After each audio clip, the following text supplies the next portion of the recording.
नमस्कार दोस्तों, ई cluster channel पे आपका हार्दिक स्वागत है।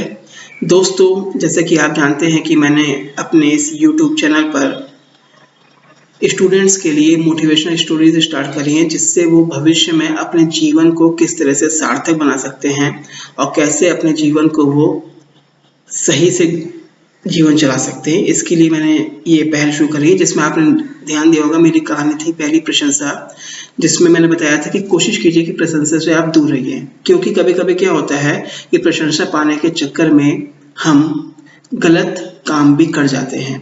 दूसरी कहानी जो मैंने आपको सुनाई थी श्री हजारी प्रसाद द्विवेदी जी की, जिसमें मैंने बताया था कि टीचर्स को बच्चों को पढ़ाते वक्त कैसे पढ़ाना चाहिए।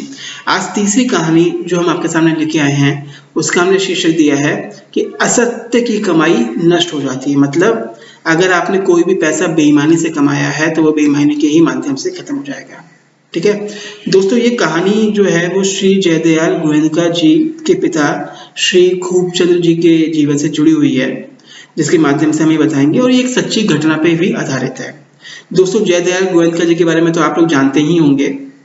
इन्होंने गीता भवन की स्थापना, इन्होंने गोविंद भवन की स्थापना करी थी कोलकाता में, और इसके अलावा गीता प्रेस की भी स्थापना करी है गोरखपुर में, जिसके बारे में आप लोग जानते ही हैं।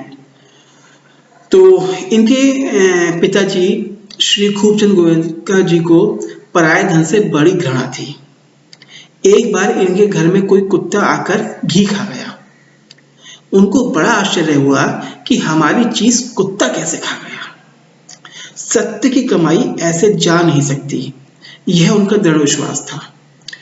उन्होंने कहा, अवश्य कहीं न कहीं हमारे घर में पराया हक आया है, मतलब किसी का हक हमारे पास आ गया है, अन्यथा कुत्ता मेरा घी नहीं खा सकता। मतलब उनका ये कहना था कि मैं इतनी ईमानदारी के साथ पैसे कमा रहा हूँ और मैं एक एक पैसे का हिसाब रखता हूँ कि मेरा एक भी पैसा कहीं इधर से उधर ना हो जाए, मतलब गलत तरीके से मेरे पास पैसा ना आ जाए या गलत तरीके से मैं किसी को पैसा ना दे दूँ।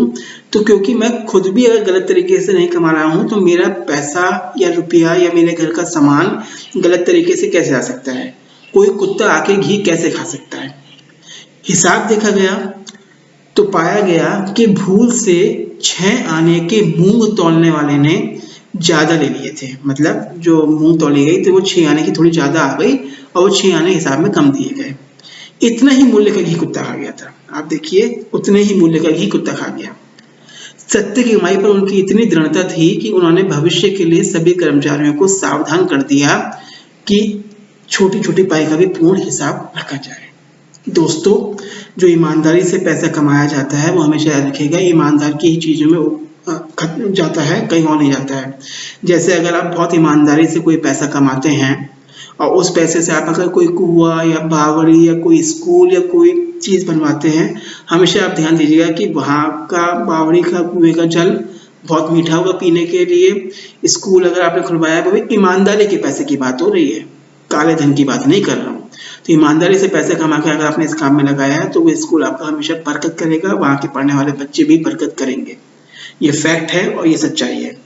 तो दोस्तों, मैं आपको बताना चाहता हूँ और बच्चों को मैं आजकल विशेष टाइम पे शिक्षा देना चाहता हूँ कि सत्य व ईमानदारी से कमाया हुआ धन कभी बर्बाद नहीं होता है, और बेईमानी से अगर आपने कमाया है धन तो वह बेईमानी में ही जाता है। लेकिन आजकल कमाने की इतनी होड़ लगी हुई है कि पैसा कहाँ से आ रहा है व कैसे आ रहा है उससे कोई मतलब नहीं है।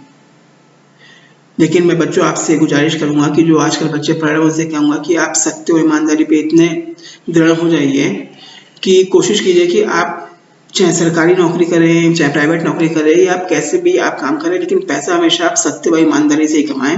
और कोशिश कीजिए कि अपनी गृहस्थी को वह सत्य व ईमानदारी की पैसे से ही चलाएं। आपको अंतर साफ दिखाई देगा। धन्यवाद दोस्तों।